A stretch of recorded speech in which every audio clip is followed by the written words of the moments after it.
This episode of the Nocturnal Disney Podcast is brought to you by Palms and Parks. They are high-quality Disney-inspired t-shirts that have cool, fun designs to help show off your love for Disney in a unique and smart way. Visit them at palmsandparks.com and check out what their store has to offer. There's something there for everyone.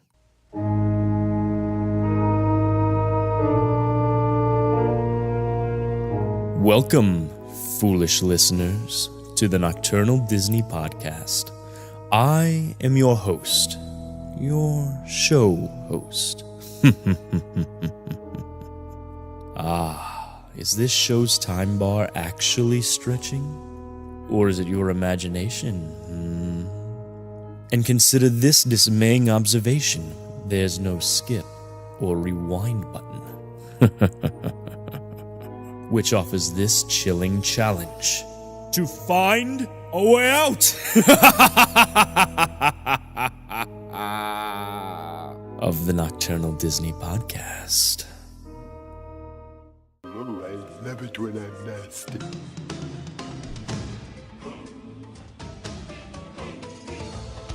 This is the day your dreams come true. Be prepared for sensational news. Oh, milk my duds! It's Wreck-It Ralph! And where do we put What? Okay, fine, I'm cool, I'm fine. I'm disinclined to acquiesce to your request. Means no.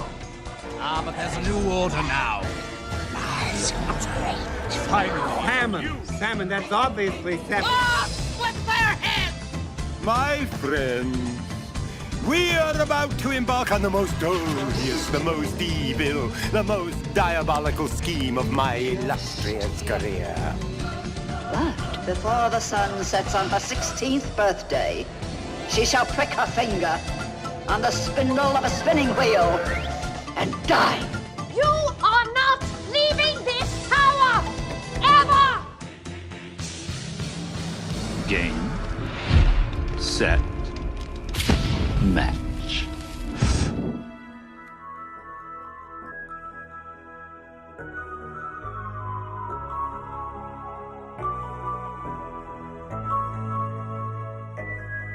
Thank you for joining us for episode 14 of the Nocturnal Disney Podcast on October 6, 2018. My name is Bryce. I appreciate you listening. If you want to join in our discussion, you can join us on Facebook. Just search the Nocturnal Disney Podcast and join our little group. You can email me at my new email, bryce@nocturnaldisneypodcast.com. That's BRICE @nocturnaldisneypodcast.com. And you can say something very quick to me on Twitter @DisneyNocturnal. You can also find me on Instagram @The Nocturnal Disney Podcast, all separated by underscores. So this is the second week of me testing out this new layout, right? One thing people have been asking about is me getting another voice on the show. And I've wanted to do that. I was never able to find anyone that liked Disney as much as I did and was actually willing to come over to my house and record every week. Until now. Everyone, I'd like to introduce my friend Chris. Say hi, man. Hey, man, what's up? What's going on? Welcome to the show. Thanks, man. Looking forward to doing this. It's going to be fun. So, with the new layout on the show, and now we have a new voice on the show every week, I am very interested to know what everyone thinks. Please let me know in the comments down below. Also, again, from last week, I want to start a segment where we as a community can give tips to each other to make going to the parks as fun for first-timers as it is for veterans. So if you do have a tip, please email me at bryce@nocturnaldisneypodcast.com. Again, that's BRICE @nocturnaldisneypodcast.com. I am still trying to figure out how to get people to call in through Skype. Bear with me, I'll figure it out and we'll go from there. Also, if you have a question about the parks, I've been going to the parks for 3 decades. Chris has been going to the parks for a long time now. We have information and we would be glad to answer any questions. If we get the opportunity, we'll put the questions on the show. And if we use your question, I'll mail you out one of my customized decals. But enough about that. So what we're going to do tonight is we're going to talk about some rumors going around the Star Wars franchise. We'll be diving into the streaming service a little bit that Disney's got going on. And to end the show, I am going to finish off the second half of the Food and Wine Festival menu. But for now, let's just jump into it.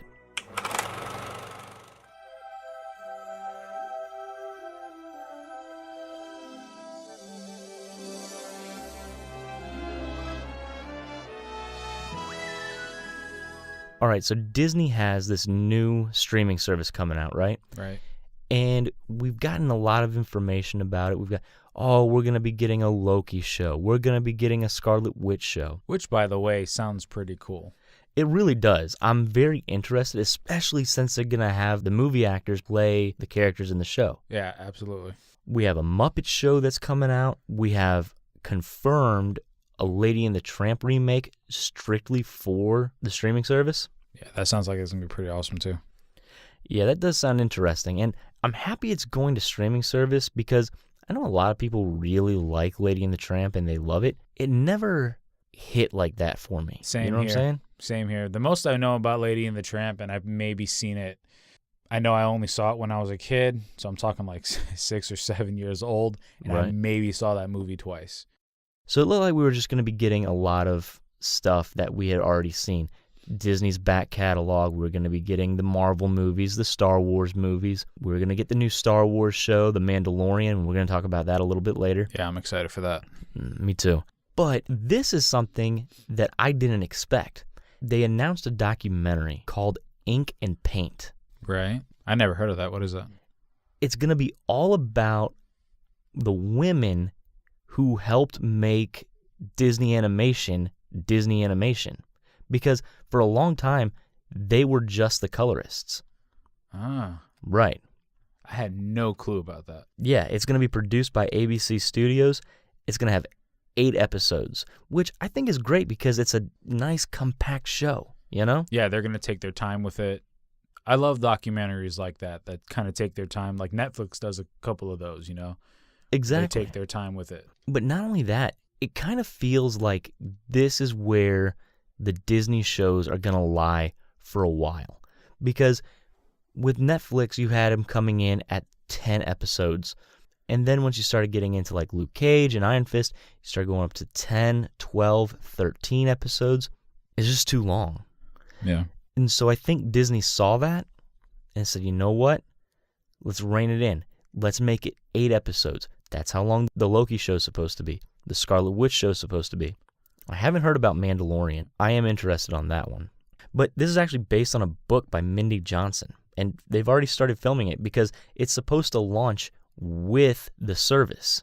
But like, are all the shows that you're listing, are they all going to be there on launch day, or are they going to be coming out a little bit after it comes out, or after launch day? That's what I'm asking. Right. Well, Mandalorian, I don't think is going to be there on launch date. I mean, they just announced it. Now, just because they just announced it doesn't mean that they haven't started working on it already. I mean, honestly, they probably have. Uh-huh.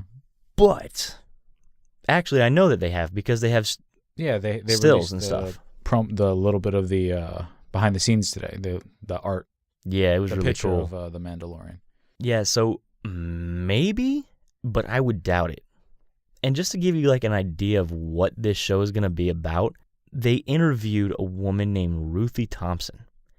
And she was a cell cleaner in the 1930s, in 1937. That means she worked on a vast array of movies. Jeez, yeah. I mean, she probably got to see everything, huh? Well, something like this kind of would definitely grab my attention, man, because they don't make animation like they used to. And the way they did was so beautifully done. So from what you're saying, I'm pretty excited for that. You know, just to see how it was done, see how they did it, because they don't make it like that anymore. And it's kind of like a lost art in a way, you know? Well, absolutely. I mean, once computers came along and it made it so much easier to animate digitally, it goes by the wayside. And I mean, it makes sense. We don't ride horses now from freaking town to town, jump in a car. But it is going to be interesting because I have loved all of the Walt Disney documentaries that they've put out. Like, they put out a Walt Disney documentary a couple years ago now on PBS. Uh-huh. And it was really interesting. It was a 2-hour documentary. And so if they bring that kind of stuff to their streaming service, you have me. I like Disney. I don't like just the movies. I don't like just Star Wars, just Marvel. I like Disney. I like the behind-the-scenes stuff. I went to school for animation. It's going to be interesting. You know what I'm saying? Yeah, Disney already got my money with this, man. I mean, they're offering so much. They've announced so much. Now, again, whether or not it's all on launch day or what, the only other competitor they have Amazon, they have Netflix, and that's what's kind of the difference right now between Disney and the DC streaming service. DC streaming service is offering me pretty much nothing that I'm interested in. Seems like the content for the Disney stuff is a lot. They're offering you a lot of stuff, and they're all different, you know? It's all different. It's all interesting. And they're just announcing stuff. They're saying, look, we know right out the gate we're not going to have as much stuff as Netflix. We're not going to have as much stuff as Amazon. That's why they're not asking you to pay as much as Netflix or for Amazon. So, I don't know. It makes me really happy. I think it's going to be good. I'm pretty excited for that, dude. They already got my money, so bring it on. When are they going to release it? Do you know when it's going to launch? We don't know yet. They've been saying that it's going to be launching in the early 2019s. Okay. So, I don't know. I would love for them to be like, Happy New Year, here's your streaming service, because I'd watch that. That'd be sick. Yeah, right? What do you mean watch the ball drop? Get out of here. I have documentaries to watch. No, and documentaries, because they have already announced a second one. Really? Yeah. What's the other documentary? They haven't said, but they just said we're making it. And see, that's the thing. I love me some good documentaries. Me too. So, and I can binge watch those. I'd spend all day on Netflix doing that. So, I mean, I'm Jamie sold. just got through Making a Murderer. She freaking loved it. Really, in this entertainment news section, we're really staying on the Disney streaming service, because we already talked a little bit about The Mandalorian. Mm-hmm. It's being produced by Jon Favreau, but aside from that, we don't really know what it's going to be about, aside from the fact that it's going to be between episodes 6 and 7, which also gives us another little bit of news. It's not going to be Jango Fett. We knew that he was decapitated. But yeah, he's dead. But it's also not going to be Boba Fett. And I'm happy that they didn't do that. Yeah, me too. Well, no. I suppose it may still be Boba Fett. No, I'm happy that they did. Well, yeah, we don't know who that is. Right. But Boba Fett wasn't Mandalorian. He was a guy who had the helmet of the Mandalorians. And that's the thing. I'm kind of looking for, as much as we love Boba Fett, to me, okay, his story's done. What did we love him for? He looked cool. Yeah. He had the jetpack, that iconic Mandalorian helmet.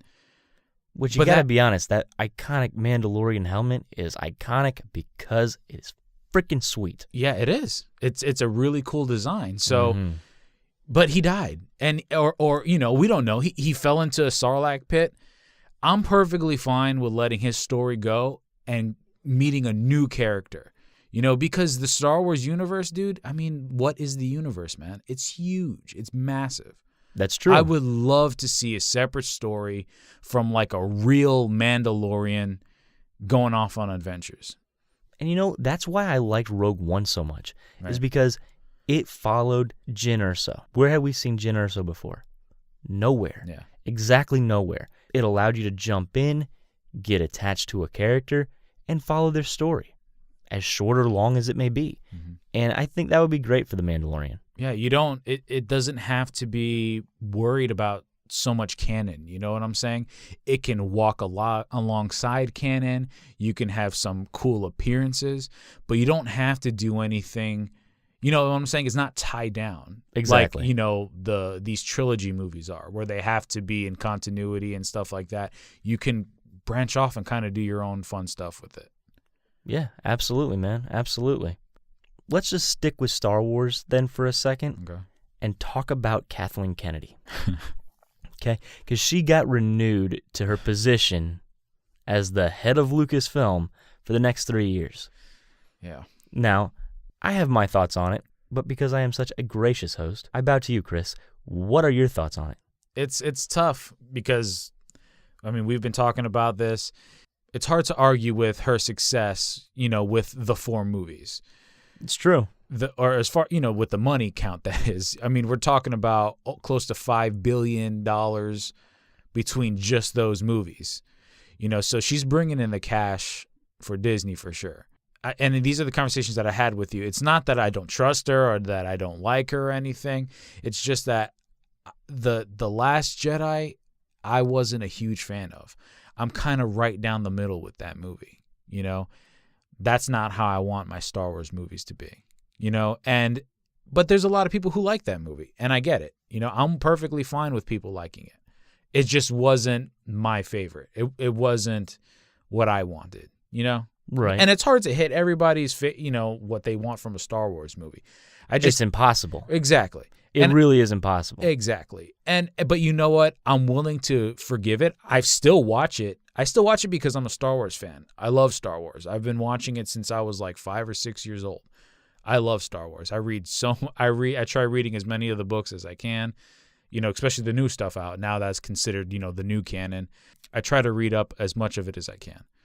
So I guess you can say the biggest thing with her for me was just the green lighting of Solo. That was the biggest misstep that I think that she did. And I think what became of it is proof. Like, no one went to go see the movie. And it's unfortunate because it was a good movie. Right. It was a fun movie. And that's the thing. It wasn't a bad movie.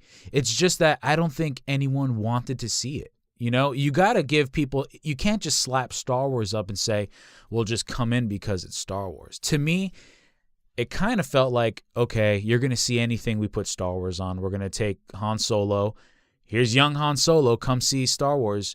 You got to remember, people got to want to see it. And I felt True. I think a lot of it had to do with all the drama behind the scenes, like with Lord and Miller getting fired.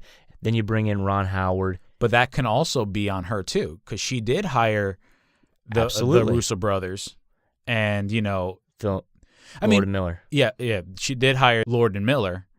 True. I mean, again, we're talking about stuff we have no clue about. We don't know who was at fault. But, I mean, this is the stuff you really don't hear with Marvel. I mean, with Kevin Feige, you don't hear of him getting into a fight with a director. The only thing we kind of heard of that a little bit was with Ant-Man. And it wasn't even that. It was that Edgar Wright wanted to make the movie back in 2006. Exactly. And the way they were going, it just didn't mesh, and they left okay. You can tell that this breakup wasn't mutual. This was all done when pretty much a good majority of the movie was being filmed. Yeah. So some stuff happened, and that is on her. Regardless of whose fault or who's wrong, she's still kind of overseeing it. Oh, no, absolutely. You're very correct. But then, I don't know, you got to give her the credit for the $4.9 billion exactly. that she made. And the thing is, the critics didn't slam Solo. Solo's fresh, and people who've seen it have liked it. The problem is with me, and it's like I told you, I think you kind of told me, well, like you kind of refused to see it. It's not that I refused to see it. It's just that for me to go see a movie in theaters, you got to say, it got to appeal to me. Otherwise, I'm not going to get in my car and drive over to see a movie. And a Solo movie wasn't saying, hey, Chris, come to the theater to watch this right now. Right. That movie to me felt more like, okay, I'll rent it when it comes out, when I can see it in my house, because I don't care. Like Solo to me is a legendary character. I don't want to know his backstory so much. The part of the Solo character is the mystery. I love hearing those stories and kind of making it up in my head. Right. I mean, I always thought about Han Solo not exactly like the Joker, where he just kind of makes up his own backstory. Like, I believe that he did make the Kessel Run, but maybe not in 12 seconds. Well, the thing in 12 parsecs, and the thing is, but we don't know what the heck that meant. We were just like, exactly. Okay. But my point is, I felt like he embellished it to make himself sound better. Right. Like Han Solo, to me, I didn't care what happened when he was. We picked up right when we needed to with him, right in A New Hope, and all 4 of the movies he was in.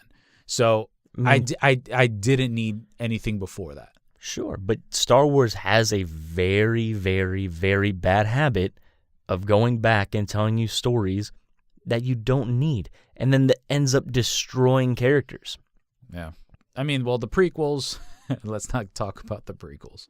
Exactly.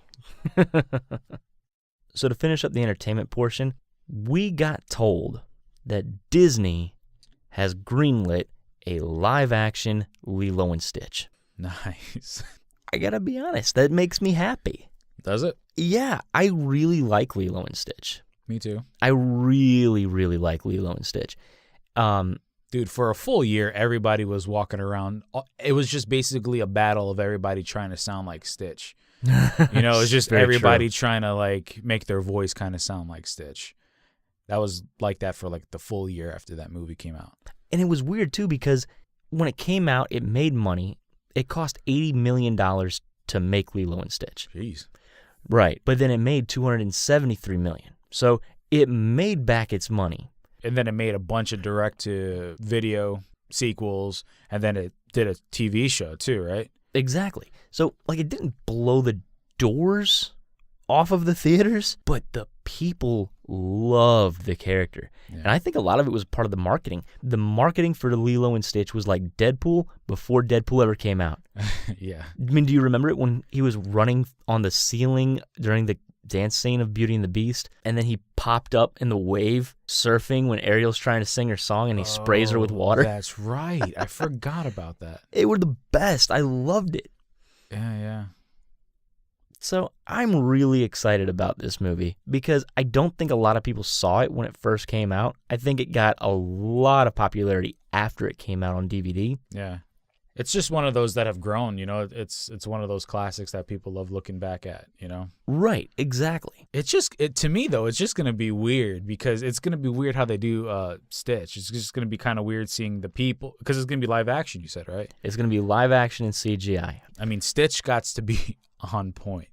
Oh, It's yeah. Disney, and in Disney we trust, right? But I mean, at the same time, it's gonna be tough for them to try to make this alien come to life. Right. And you know, like, it's weird because I didn't have a problem with the Beast in the live action remake. I quite enjoyed the Beast. I thought he looked cool. He reminded me of Ifrit from Final Fantasy games. Yeah, he did. I didn't mind his look too much either. I was pretty worried for it, and then when I saw it, I was like, okay. I mean, he still looks CGI'd to me, but it wasn't enough to take me out of the movie. But you and I are very much in the minority. Yeah. Because a lot of people hated the Beast. And you'd think that Beauty and the Beast is one of Disney's biggest movies. Mm-hmm. Maybe Lion King is bigger than it. No, Lion King is bigger than it. Yeah, I would say Lion King would be bigger than that. But the point is, like, look what it's going against. It's going against Lion King, which is people love it. Yeah, people say that is the best Disney movie, and I can't argue. Well, whatever the case may be, Beauty and the Beast is right up there in the top 3, probably best animated movies of all time that Disney's come out with. I would agree with you on that. But the point I'm trying to make is that is such a big movie, and yet they dropped the ball for so many people so hard with the design of the Beast. It does give me a little bit of pause for Lilo and Stitch because I want Stitch to look good, man. Well, if Stitch doesn't look good and it doesn't work, then that's your movie. You know, I mean, come on. I mean, we all love Lilo, but Stitch is the star of the movie. You know, he's the one that gives you the laughs. And not just that, he's cute and adorable and scary all at the same time, you know? Because, like, when he loses his mind, he can look kind of scary, you know? Like, yeah. But he's also adorable, you know? And he's funny, you know? So there's so much that he's going to have to do. The Beast had kind of one setting, you know? Just, like, That's be true. kind of grumpy, be dark in the shadows so they could hide him a little bit. Right. Or Stitch is going to be out in Hawaii in the sun, so he's going to have to look really well. I agree. And here's hoping that it does. Yeah. Because that's all it can really go on. What's your opinion on Disney remaking a lot of their classic movies, by the way? Just really quick. I'm okay with it. Yeah. I mean, it doesn't take away my old animated versions, and I love those. And they do still hold a higher place for me, usually, than the live-action remakes. Now, a lot of people love The Jungle Book. Oh, no. I love the Jungle Book new movie that they made over the Me cartoon too. book, for sure. Me too, because the music in the original is fantastic and it's outstanding, but overall the movie, honestly, is kind of boring. But the new one was so exciting, and you had Christopher Walken as Louie. I'm sorry, anytime we get to hear Christopher Walken singing as a gigantic orangutan, Yeah. you have my money, Yep. and you have my favor. So I'm okay with it, because it took a movie that I was so on and then gave me a better story, you know? Yeah. going back to Lilo and Stitch, they got a guy named Mike Van Weiss to do the script. What has he done? Nothing. Okay. Nothing at all. When I jumped on IMDb, it says that he has a horror project of Wizard of Oz. Okay. Which honestly could be cool. Like, the Wizard of Oz, it can be with the insane. horror aspect. Yeah. The idea isn't bad. It's just weird that they got him for the script. But you said there's nothing else he's done? No. Okay. No, it's that and The Crooked Man. Both of them have been announced, but there is nothing on either of them. So, I don't know. I hope they're good. I mean, for the sake of Lilo and Stitch. So do I.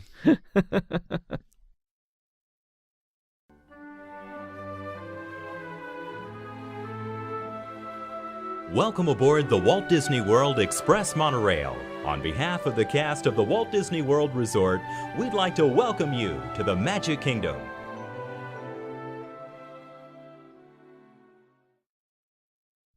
All right, so Galaxy's Edge is opening in 2019. And as we're getting closer and closer, we keep getting more and more information coming out about them, you know? Mm-hmm. And they've been really, really tight-lipped on the Millennium Falcon ride. But they did release some details. They're telling us that it's going to be between Episode 8 and Episode 9, right? Okay. Which, right off the bat, you're like, well, I mean, I wasn't a big fan of Episode 8. I hope Episode 9 is good. So you're talking about the theme of the ride, is what you're saying? Yeah, because it sounds like you're going to take control of the Millennium Falcon and fly it and do missions.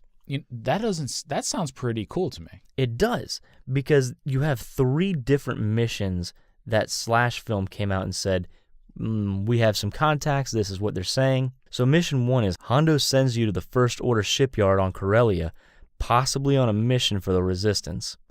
Mission 2, your crew will have to steal some piece of cargo, but the cargo is guarded by a giant monster, kind of like the Maw in Solo. Yeah. And Mission 3, Hondo gets you involved in a race on Corellia that he's sure you can't lose because you have the Millennium Falcon. Dude, what do you think of that? That sounds pretty cool. I mean, the fact that not every experience is going to be the same, that sounds pretty awesome. Yeah. That you got 3 different scenarios. So, you're going to have to ride it at least 3 different times, at least 3 different times. And, right. To try to get a different mission each time. So, I love the story for that. I like that. Yeah, me too, because it reminds me a lot of Star Tours. Because Star Tours has all these different videos that you get to see. I really like Star Tours a lot. Now, is it going to be like Star Tours? Like the same kind of setup where you're kind of seated? We don't know. We don't know about that yet? Yeah, we don't know. But they did say that every year or so, they're going to come out and give us some more missions to do. That's cool. That is cool. Does that possibly give spoilers for future movies where they're going to say, the Millennium Falcon is not getting destroyed? I mean, what would you think of that? If Episode 9, there's nope, no more Millennium Falcon. I think we're going to have Star Wars, Episode 25, and the only thing that will make it through will be the Millennium Falcon. I'm serious. I'm not going to lie. The scroll in space will always be there, and the Millennium Falcon, because the Millennium Falcon is iconic. It's just something that constantly gets handed down. Inevitably, Chewie's going to die. Yeah. And it's going to be handed down to someone else. And I believe that Millennium Falcon will always be the symbol for Star Wars. Would you be pissed if they destroyed it? No, I wouldn't be pissed. Right. I mean, it depends on how they do it too, Sure. But I mean, if they ever just blow it up or get rid of it, no, but I mean, I never see them really doing that. I feel like it's always going to be part of Star Wars, Oh, yeah. And I don't think they will either. I was just curious. No. But since you are taking control of the ship, you're going to be able to fly it and all that. And then there has been rumors that if you have a successful mission, you could possibly end up getting credits to use in the land. Wow.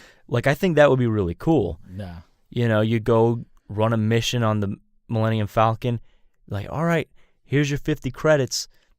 You and your crew go over to the cantina and get some beers, maybe get some food. Blue milk. Yeah, that would be really cool. Dude, that sounds awesome. And then you can actually do that with the magic bands. Dude, that ride is going to be so packed. Oh, it's out the door. Oh, my gosh. Dude, forget out the door. You're never going to be able to ride it. Well, there's actually rumors going around right now, and I wasn't really sure if I was going to bring this up or not, but in Disneyland, there may be a hard ticket event going on where people can actually get into Galaxy's Edge before it's actually open. So you won't have these crazy lines because it's going to be a nightmare. Dude, once Galaxy's Edge is open, this is going to be the mecca for every Star Wars fans in the world. For every Star Wars fan in the world. Well, Galaxy's Edge is opening in Disneyland before it opens in Disney World. Okay.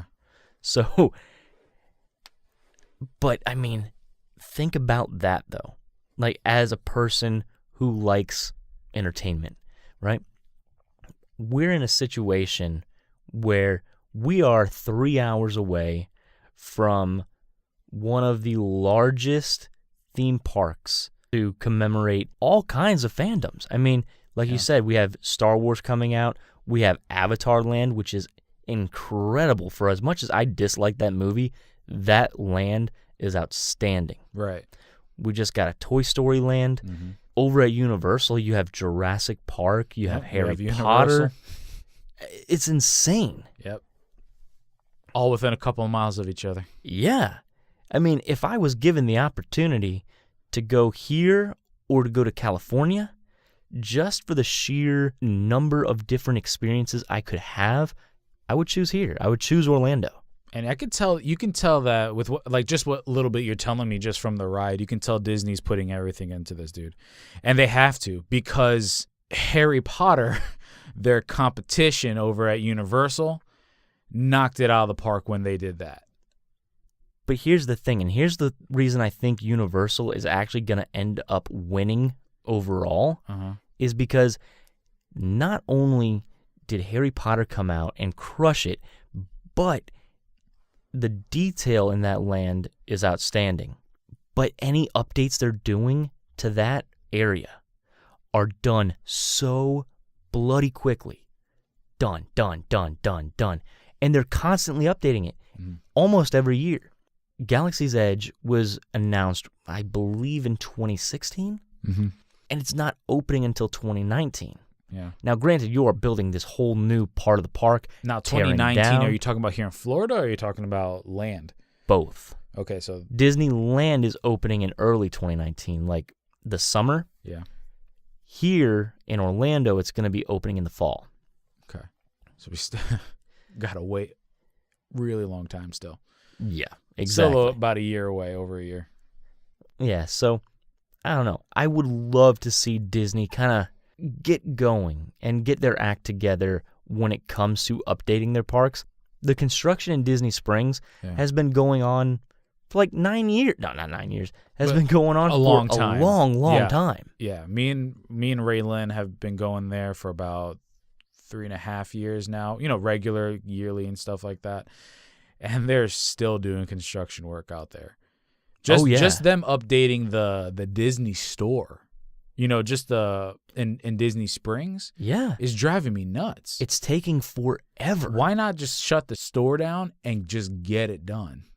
Because that is the largest Disney store anywhere. I get that, but I mean, you got a quadrillion other stores in a million, in all the theme parks. You turn around anywhere, you can get anything that's in there. You pretty much can get anywhere else. The Emporium, Mouse Gears. I love Mouse Gears, by the way. I just meant to just go along your lines of just trying to get it done quickly. Oh, sure. No, I agree. And so I'm hoping that it's taking so long to get Galaxy's Edge off the ground because they are tearing a bunch of stuff down and building from the ground up. And then once you get that part done, updating it shouldn't be terrible. I'm just saying, I think that's what they're doing. I mean, Universal's laid down the gauntlet with Harry Potter, and they laid it out hard. They were like, nope. Dude, that place is amazing. It really is. They created an entirely new award. Yeah. Just to give Harry Potter land. Yeah. And it's insane. And you know who wins? We do. Because now it forces Disney to take the greatest property, whether or not you like that. It is probably the greatest property right now in the world as far as entertainment goes, because you can do so much with Star Wars. It's so beloved. And they have a chance to do something amazing with it. Oh, sure. I mean, Black Spire is nothing that I've ever heard of. I don't know if it's massive in the books or not, but I've never heard of it. So, I don't know. I'm hoping that it's good, and I'm sure it will be. Like last the ride week, sounds awesome, dude. Exactly. All right, moving on. We're actually going to be talking about something kind of really cool that's coming out to Disneyland. Mm-hmm. It came out earlier this year when Infinity War was coming out. It got taken away, and now it's come back. It's a sipping cup. You know, just like any other cup that you get with a long straw. Mm-hmm. And it's shaped like the Infinity Gauntlet, and you put your hand in it. I think it's what it looks like. I could be very wrong. Okay. But if that is the case, Disneyland is lucky because that thing looks incredible. The Disney Gauntlet, yeah. Yeah. Yeah. It's the Infinity Gauntlet, and it's just Thanos' hand, all the Infinity Gems, and a straw popping out of the hand. Why not? I mean, they do it with everything else. I mean, I'd buy it. I'm going to buy it. Are you? Because they're selling for $200 Okay, on you know eBay. what? Maybe not. Maybe not. I'll get exactly. But people out in Disneyland can buy it for $20 while supplies last. Oh. Now, even though I was just complaining about how Disney takes a long time to get stuff done, they do keep their rides very well maintained. Because while Universal knocked it out of the park with Harry Potter, dude, Jurassic Park, that river adventure ride, is just run down. Animatronics don't move. Yeah. The skin on the animatronics is falling off. It's a catastrophe. So Disney does do really well with that because every year they take rides and just, we're going down for maintenance. And right now, coming up, they're actually going to be putting Peter Pan's Flight to be closed. That's closing between January 7th, 2019 and February 2nd, 2019. And it's always exciting when these rides go down for refurbishment too, because typically when they reopen, they didn't just clean it and make it look better. They've upgraded something. They added something in there. Yeah. Now, I don't know what it would be. Are you talking about the one here in Florida, right? Yeah. Yeah, dude, that's pretty exciting. I mean, it shouldn't take too long. I mean, the ride is like 13 seconds. But I mean, like, it's ridiculous. You wait in line for that thing, and it is an extremely short ride. But I love that ride. It is such a fun ride. So do I. So do you add something to it? Because last time I went down for refurbishments, it opened up. You had the Darlings Nursery in the wait queue now, and that is really cool. Yeah, and it would be cool if they kind of did something up front. You know what I'm saying? Like, it seems kind of dated, the entrance, the walkthrough. It would be cool if they kind of did something along the lines of even something like Winnie. You know how they have Winnie the Pooh and you have like the cool interactive little thing walking up there? Yeah. You know, like where you can take the honey and you can smear it on the screen and that sort of stuff. I mean, yeah, every time I walk past it, it's fun watching the kids do it and stuff like that. So it'd be cool if like the entrance was a little more enjoyable. You know what I'm saying? I agree. I do agree. Because it's just kind of bland. You know, it's just, and in Disney, when the lines are long, it's hot. You got to keep me entertained somewhere in the line too, you know? Oh, dude, 100%. And Peter Pan, it used to be just dreadful. Mm-hmm. It's still long. It's still dreadful. But at least going into the different rooms, yeah, it keeps you a little more entertained, you know? So I'm really interested to see what they got going on there. This one is very big for me because it actually goes back to entertainment news a little bit. Okay. Stitch's Great Escape is closed. Nice. Yes. Goodbye. And good there's riddance. a very good chance that it is gone for good. Good. Let's get Huzzah. it down. Yeah, that ride was very confusing when I went on it the first time. I was like, what's going on here, man? If by confusing you mean terrible, then correct. Yeah. It's just kind of hard. Like, the first time I went on it, I'm like, this is a Disney ride? It's a terrible ride. It really is. Did they And say it's- if they're putting what else they're going to be putting in there? I mean, there's been rumors going around like a VR racer for Wreck-It Ralph. Now, that'd be pretty cool. Not only would it be cool, but it would fit perfectly in Tomorrowland. Plus, that actually goes into our next closure, which is the Tomorrowland Speedway. And the closure is going to start January 2nd, 2019, but they have no reopening date for it. It says that they're going to be, quote-unquote, moving track to accommodate for the Tron coaster that's coming out, because that Tron coaster is supposed to go right behind Space Mountain.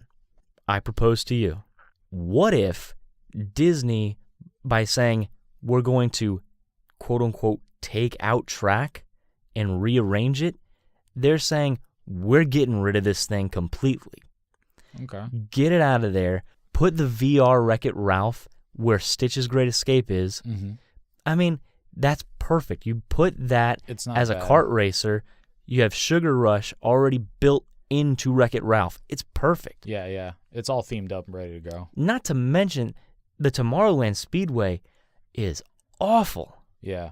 No, It is bad. It needs to go. You can update that thing, make it so much. That's the only kind of eyesore, if there really kind of is one. And there is, because it's not even iconic. No. You know what I'm saying? It's not No. even like, I didn't oh. even know it was there. When we were walking past it, the crowd to the side, I'm like, what are they watching? Because, kind of, they kind of shield it away. Like that's the true. entrance, you kind of can't see. So I walked around and I just kind of like looked over the bars because, I never go in that direction.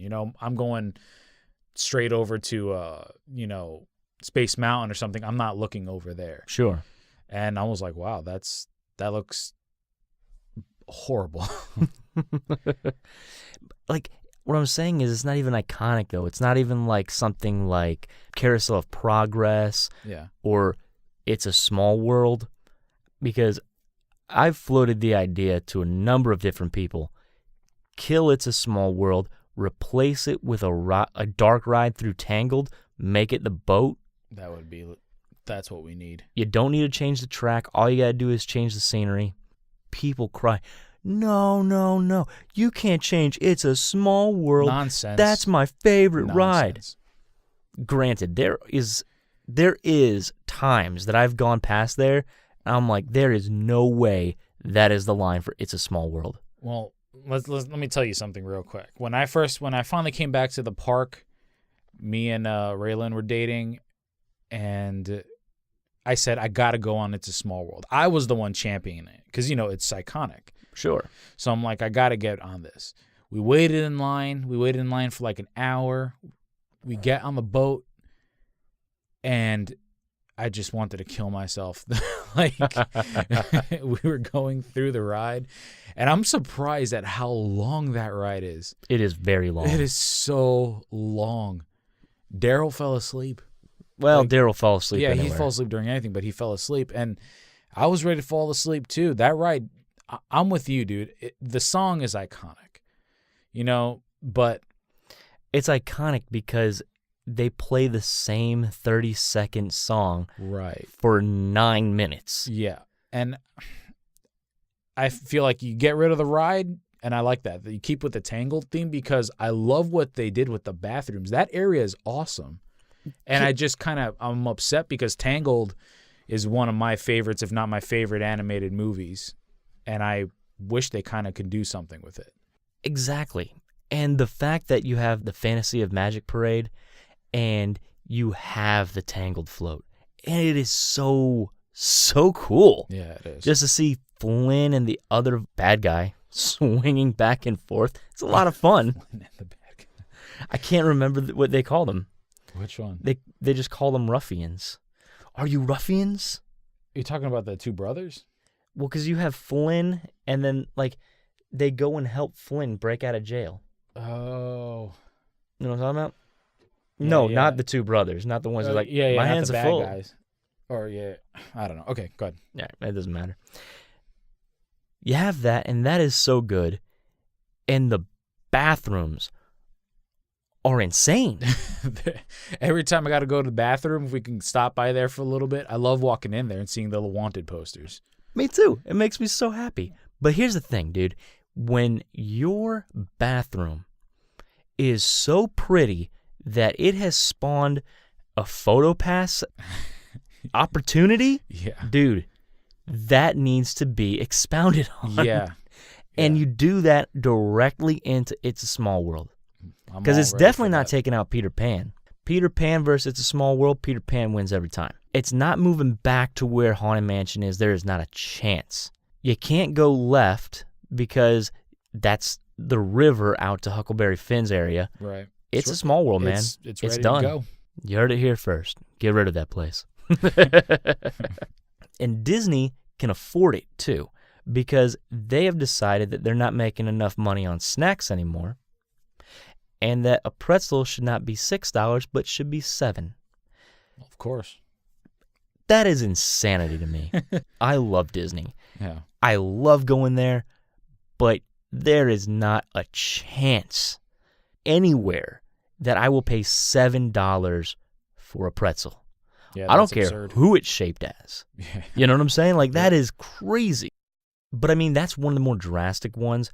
The churro, man, that took a jump. It went from $4.50 up to $6.25. Sheesh. Yeah.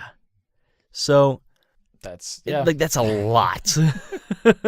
But other than that, though, I mean, it doesn't affect my wallet, but maybe because I'm not buying it, it's affecting someone else's wallet. You know, Disney can do what they want, man. I mean, well, of course. People will buy it. Yeah, amen to that. Other than that, though, everything else is just a marginal increase, like bottled water, right? Went from $3 up to $3.50. It's not a crazy increase. Right. Bottled sodas went from $4 up to $4.50. I mean, you had the small fountain drink went from $3.29 up to $3.99. Mm-hmm. It's all just very minimal. Yeah. You know what I'm saying? It's not a huge increase. It's just the principle. It's annoying. Yeah. It's like, come on, you're making enough money to where this doesn't have to be. Maybe. Plus, these are more like snack foods too, you know. And when you're going to Disney, I know I'm on a budget, you know, and I'm trying absolutely. to, you know, you're basically doing the math with, okay, what are we going to get for dinner? You know, drinks are definitely not cheap there either. So, you know, when things like that goes up, I'm not going to be, you know, you don't want to buy a snack like that. Exactly. Why waste that much money, you know, when you can just hold off a little bit and get a better dinner or better lunch? Right, exactly. And maybe this is a result of them and Fox going at it the way that they have, and now being on the hook for $170 billion. Well, that's what happens when you whoop it all out, dude. It's insane. So, I don't know. Maybe they're feeling it a little bit right now. Oh, I'm sure that they are. But they'll recover. They'll be fine. But in a couple months, people will have forgotten that it used to cost $4 for a soda and now it's $4.50, and no one will care. Nope. And now, our feature presentation.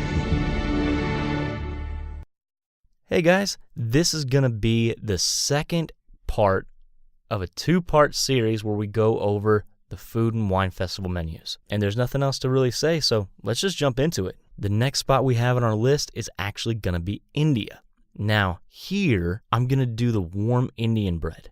It comes with a couple different dips. Got pickled garlic, mango salsa, and coriander pesto. Now, here's the thing. I would not be nearly as excited about this if I hadn't had the bread service from Sanaa. It is the most famous thing from that restaurant, and deservedly so, because it is phenomenal. Phenomenal. So if I like Africa's bread, I think I would like India's bread. Next up, we're going to Ireland, lass, where I would like to have the warm Irish cheddar cheese and stout dip with Irish brown bread. Because, you know, I'd like to see if it actually holds up against Canada's. But what I would actually get, because I already got Canada's, would be Irish sausage with potatoes and onions. Honestly, the warm chocolate pudding does not have anything for me. It does have Irish liqueur in it, but I don't know. I really don't like the texture of pudding. It freaks me out. So I have to give it to the sausage. The islands of the Caribbean. I love island food. I think it is fantastic. I think it is so, so good. Because of the way it's worded, I have an idea of what this would be, but I don't know for certain, and it sounds really rough. The jerk spiced chicken lollipop with roasted sweet plantain salad and mango chutney yogurt. The thought of a meat lollipop, I feel at its core, is very upsetting to everybody. So I don't really know what to do with that, but I love jerk chicken, so my love for jerk chicken far outweighs my disgust of the term lollipop. I mean, because here's the thing, it just puts such a vivid image in my head. Do you remember the old cartoons where you had the little boy with the red hat and the little blue ribbon running off of it? And he had that giant lollipop the size of his head, and he'd stick it in his head, and his head would go flat, and then he'd turn it, and then his head would get real tall. That's exactly what I'm picturing. And I would like to think that Disney did not go out of its way to make a disgusting jerk chicken hard candy and give it to us at the Food and Wine Festival. I don't think they did that. I hope they didn't, but that's the image that's in my mind. Next up, we're going to have Italy delight us with some crispy shrimp, zucchini, and sweet potatoes with a spicy sauce. Here's the thing. If you don't tell me what kind of spicy sauce it is, it could be any spicy sauce. And I don't like when there's ambiguity with my food. Tell me exactly what it is. Next, we're going to go over to the land of Japan because they have a beef nigiri topped with shrimp sauce and diced pickled jalapenos. Oh yes, oh yes, oh yes. That sounds great. Nigiri is my favorite type of sushi. I just like the fact that it's over rice. And now with this, you have the diced jalapenos. It's going to be spicy. It's going to be beefy. It's going to have rice. It's going to be a delight.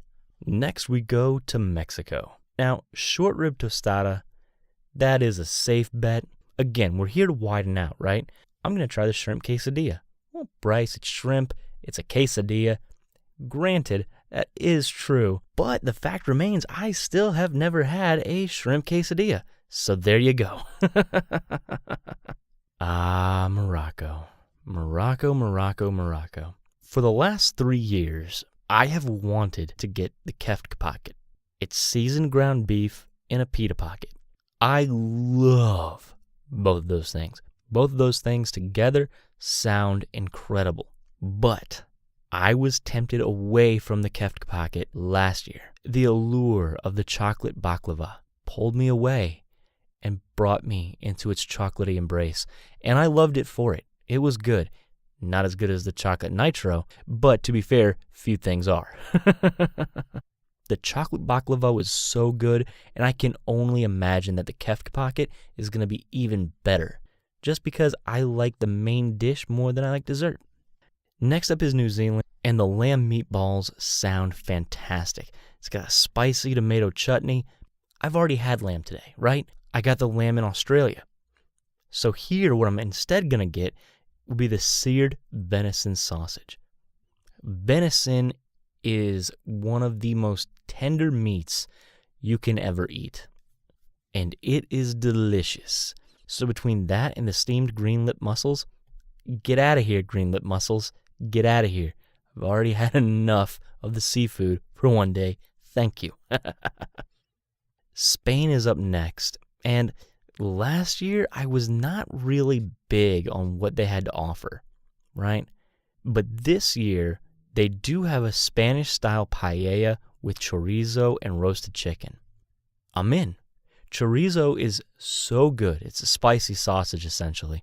And it is delicious. Roasted chicken, I mean, come on. Can you go wrong with roasted chicken? I submit that you cannot. But here's the problem.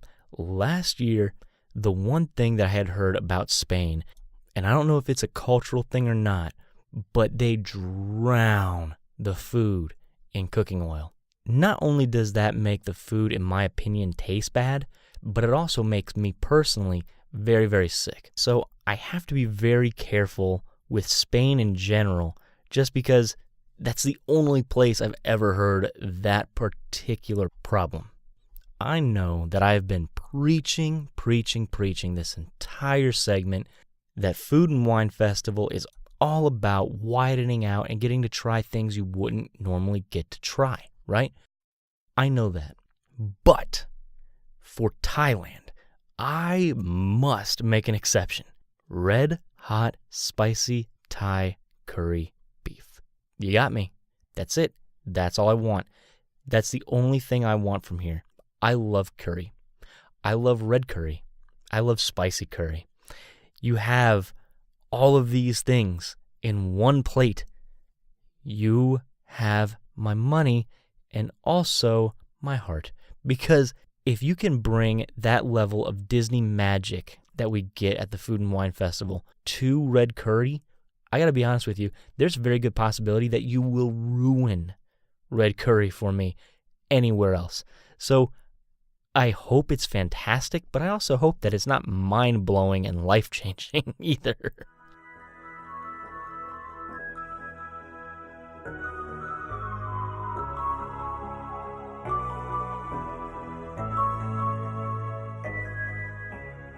And that's the end. For this week, anyway. I wanted to say thank you all for listening. You can find us on iTunes, YouTube, Tumblr, Twitter, and SoundCloud. You can also find us on DigiFox Studios' new network, the Fox Playbox. Type in foxplaybox.com. You can find all the shows in our network, which actually includes Chris's new show, The Nocturnal Legion. Chris, you want to talk about it for a minute? Yeah, it's just us going over comic book stuff, comic book movies, news, all that sort of nerdy stuff. You know, we'll get into depth on Star Wars. We can have our fights over there, not so much on here. Yeah, exactly. You know, we'll talk about comic books, ones that we're reading, so on and so forth. Yeah, it'll be a good time. Yeah, just a little bit of news, and it's just to listen and just talk a bunch of superhero nonsense. Star Trek, the Sony movies, all of them. Star Wars. Matter of fact, the Nocturnal Legion is debuting this Sunday night, and we're actually going to be debuting with a completely spoiler-filled review of the new Sony movie Venom. So go over and check it out, because I think you'll find it interesting. If you would be so kind as to like, favorite, and subscribe, I would greatly appreciate it. It does help me get up through the ranks so more people can find my show. And remember, guys, for the next couple weeks, there's not going to be any Disney duels. Just that way we can get everything hammered out with the layout of the show. That is far more important. And that's going to do it for tonight. Thank you so much for listening. And until next Saturday, this is Bryce, and this is Chris. Have a good one, guys. Saying have a good night, and may all your endings be happy. Well, you know the rest.